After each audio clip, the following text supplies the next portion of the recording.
हमारे खास मुलाकात कार्यक्रम में आप सभी दर्शकों का स्वागत है। आज इसी श्रृंखला में हमारे साथ राष्ट्रपति पुरस्कार प्राप्त ज्योतिषाचार्य व साहित्यकार प्रमिला गुप्ता जी हैं। प्रमिला गुप्ता जी से हम ज्योतिष के बारे में जानेंगे, क्योंकि ये देश भर में ज्योतिष सम्मेलन में इन्होंने हिस्सा लिया है। साथ ही कोटा में भी ज्योतिष सम्मेलन इन्होंने बड़ी विस्तार से किया था और साथ ही इन्होंने इनकी साहित्यिक यात्रा कब से प्रारंभ की, इसके बारे में भी इनसे हम बखूबी जानेंगे। आइए बात करते हैं प्रमिला गुप्ता जी से।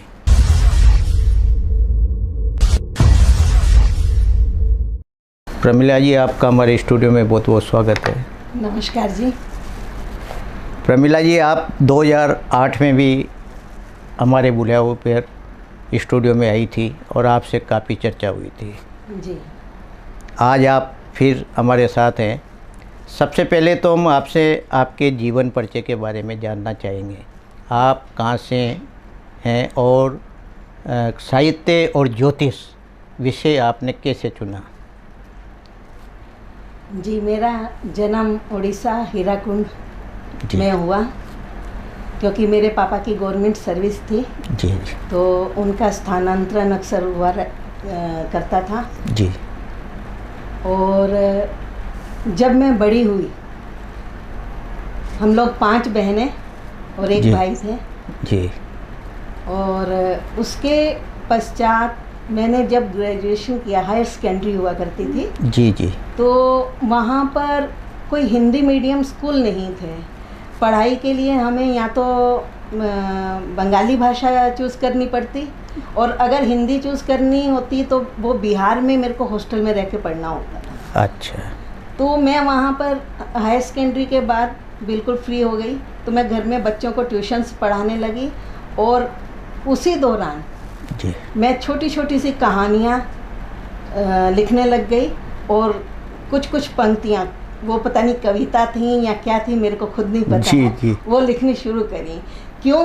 क्योंकि जब वो फुर्सत के क्षण होते थे ट्यूशन के बाद, तो मैं उस समय मैगजीन आती थी धर्मयुग जी सरिता, तो उनको मैं पढ़ा करती थी जी। और समय को कैसे स्पेंड किया जाए, रविंद्रनाथ टैगोर की बंगाली उपन्यास जी। वो मैंने पढ़ना शुरू कर दिया। तो मेरे को बहुत अच्छा लगता कि मैं भी इस तरह के कुछ लिखूं।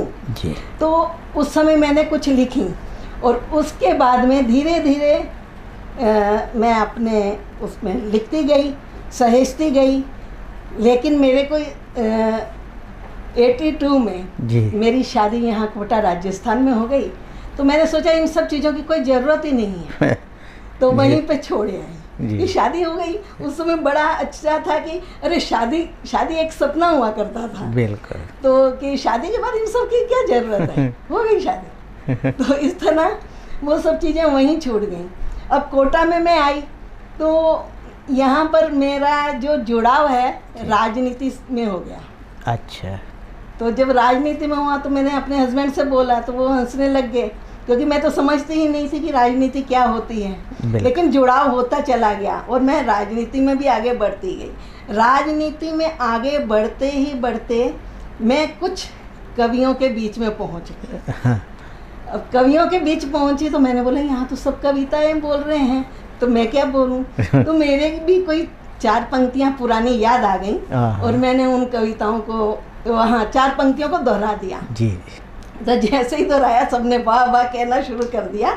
उस दौरान यहाँ के अगर मैं बोलूँ कि कोटा के भीष्म पिता कौन कौन थे, बहुत सारे थे। जैसे कि रामेश्वर शर्मा जी, रामू भैया के नाम से, मुकुटमणि राज जी, धन्नालाल सुमन जी, राम नारायण हलदार जी, मतलब जितने भी बड़े बड़े थे सब के साथ में कविताएं पढ़ने लग गई और मेरी एक बार फिर लेखनी उठने लग गई और गज़लें तो कविताएं इस तरह से। तो मैं सोचती ये मैंने सही लिखी है कि नहीं, आपको अच्छी लगेगी। बिल्कुल सुनाइए। कभी घर तो कभी हरम है नारी, कभी घर तो कभी हरम है नारी, है कभी बेबाक तो कभी शर्म है नारी। बर्फ सी दिखती शिला पर हाथ ना रखना, बर्फ सी दिखती शिला पर हाथ ना रखना, धधकते अंगार से भी ज़्यादा गर्म है नारी। कौन समझा आज तक इस रूप को, कौन समझा आज तक इस रूप को, स्वयं सिरजनहार को भी भरम है नारी। वाह, बहुत बड़े। फूल की वो पांखुड़ी भी क्या करेगी, फूल की वो पांखुड़ी भी क्या करेगी, शर्म से गड़ जाए इतनी नरम है नारी। वाह, बहुत बड़े। धर्म नारी को सिखाना भूल है प्यारो, धर्म नारी को सिखाना भूल है प्यारो, स्वयं अपने आप में ही धर्म है नारी। वाह, स्वयं अपने आप में ही धर्म है नारी। जिसको पाकर बना विधाता सृष्टा प्रमिला, जिसको पाकर बना विधाता सृष्टा प्रमिला, परिणति उस कला की चरम है नारी। परिणति उस कला की चरम है नारी। 100 साल का जो पंचांग है वो किस तरह मतलब तैयार किया जाता है? ये जो 100 साल का पंचांग होता है, इसके पीछे ब्रह्मांड में ग्रह गोचर जितने भी चलते हैं उनको गोचरीय ग्रह दशाओं ग्रहों को रख के और सूर्य उदय कब होगा ये सारा भूमध्य रेखा यानी कि हमारी जो कर्क रेखा है वो कहाँ से 82.30 अंश पे है, तो वहाँ से ये गणनाएं सारी स्टार्ट होती हैं। जैसे कि हमारे राजस्थान का जो पंचांग रहेगा वो उज्जैन से वो सारी गणनाएं चलती हैं। तो इसके पीछे जो है कि कब सूर्य उदय होगा, कब चंद्रमा उदय होगा, कब अस्त होगा, ये सारी गणनाएं जो हैं गोचर ग्रहों के आधार पर ही चलता है कि सूर्य कितने बजकर कितने मिनट पे निकलेगा, ये सारी गणनाएं चलती हैं। अभी जो इसी आधार पे वो 100 साल का पंचांग बनाया जाता है। चंद्र ग्रहण कैसे होगा, सूर्य ग्रहण कब लगेगा, ये सारी कैलकुलेशंस होती हैं अंशों के आधार पर, तभी ये चीज़ें सारी निकलती हैं और भौगोलिक स्थितियों के आधार पर कि चंद्र ग्रहण कब होगा या सूर्य ग्रहण कब होगा। तो ये सारे जो चीज़ें हैं गोचर ग्रह और कर्क रेखा से ये गणना की जाती है। जी जी। आपको राष्ट्रपति पुरस्कार मिला तो कैसे क्षण थे आपके वहाँ?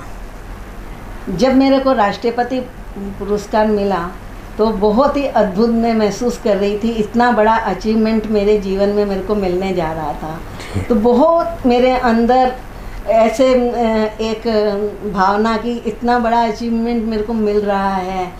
तो शायद मेरे परिवार में तो किसी को नहीं मिला था, तो सब बड़े खुश हो रहे थे कि प्रमिला तुम यहाँ पहुँचे। तो सबका प्रोत्साहन देख के मैं अपने आप में एक अद्भुत संचार का महसूस कर रही। अभी पिछले समय से कुछ ऐसा भी देखने में आ रहा है ज्योतिषीय आधार पर कि 2-2 त्योहार 2-2 दिन मनाए जा रहे हैं। जी जी। ऐसा किस कारण से हो रहा है? इसमें या तो ज्योतिषियों की गणना नहीं हो पा रही है, क्योंकि एक जाजम पर सारे ज्योतिष बैठ के उस गणना को नहीं कर रहे हैं। जैसे मान लीजिए कि कलकत्ता का सूर्य उदय जो है वो अलग समय में हो रहा है, हमारे राजस्थान में जो सूर्य उदय हो रहा है वो अलग हो रहा है। सूर्य उदय अगर 6 घटी तक है तो त्योहार उसी दिन मनाने का प्रावधान रहता है। अगर 6 घटी से कम सूर्य उदय है तो उस दिन त्योहार नहीं मनाया जाता, उसके एक दिन पहले त्योहार मनाया जाता है। ये जो है यहाँ पर मैं कमी महसूस करती हूँ कि हमारे ज्योतिषियों के बीच में एकता होनी चाहिए, ताकि हम उसको पूर्ण रूपेण एक ही दिन त्योहार का बता सकें, 2-2 दिन ना बताएं। जी। तो ये सारी ज्योतिषीय गणना पर आधारित रहती है और ये निकाली जा सकती है। जाते जाते एक कविता आप या गज़ल और सुनाइए। जाते जाते मैं आपको एक जो आजकल समाज में हो रहा है, आप देखिए यहाँ पे हमारे कोटा क्षेत्र में अगर देखें तो एजुकेशन हब है, उसको देखते हुए अगर मैं देखती हूँ कि जो नव युवा किशोरा अवस्था से निकल रहे हैं, हर एक का अफेयर चल रहा है। अफेयर के बाद कुछ घटनाएं जो मेरे सामने आई, मैं उस पर आप लोगों को कुछ बिल्कुल सुनाइए कि वक्त से पहले, अब वक्त से पहले क्या हो सकता है, ये आप इस पे। उनसे हुई कुंवारी भूल वक्त से पहले, बहुत खूब। उनसे हुई कुंवारी भूल वक्त से पहले, चेहरा हुआ पलाशी फूल वक्त से पहले। गिरी घटाएं सावन की ना भादों बरसा, गिरी घटाएं सावन की ना भादों बरसा, बिखर गए सरिता के फूल वक्त से पहले।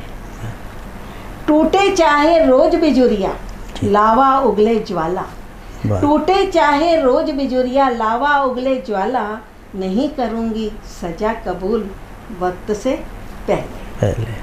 चाहे काशी चाहे काबा जाओ कितनी बार, चाहे काशी चाहे काबा जाओ कितनी बार, नहीं मिलेंगे तुम्हें रसूल वक्त से पहले।